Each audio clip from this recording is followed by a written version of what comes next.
first 2 days of the trial, obviously we saw massive media scrums, we saw hundreds of cameras and video cameras, and it's obvious looking at it this week that a lot of photographers and videographers have actually left. From someone sitting inside court, there's a lot more spare seats, so we've got a little bit more room to type, which is nice for a change.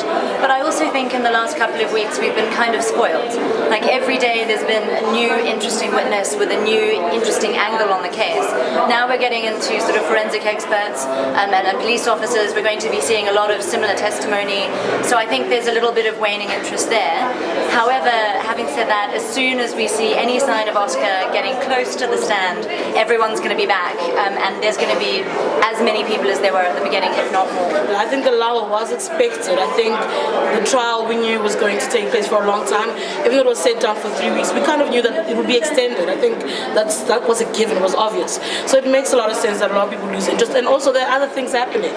In terms of story order, we've seen the story drop. I think locally due to floods, because that was immediate and affected obviously our listeners and our readers more importantly than what's happening with Oscar. From an international perspective, there have been two other major stories going on which we did not foresee at the time of the trial. So there's been Crimea, and there's also been the Malaysian Airlines plane, and everyone's been riveted to that. So like when I do crossings, we're now third story down on the bulletin, and we're edging further and further down the bulletin, and I think until Oscar takes the stand again, you can't compete with Crimea or the Malaysian Airlines plane. I think it's such a bizarre story. I don't know if you guys heard about the WhatsApp, the family members of the relatives of the people in the flood saying that their WhatsApps were on and last seen and phones were ringing, and then you had this thing about the pilot simulating the flood. It's such a bizarre story. Like if it wasn't for Oscar, if I didn't have to be here, I'd probably be like on my couch watching stories about the missing plane. I'd be in Malaysia. It's absolutely fascinating. I'm not kidding, I'm from Malaysia. I'd be there covering the story. I've had a couple of people be like,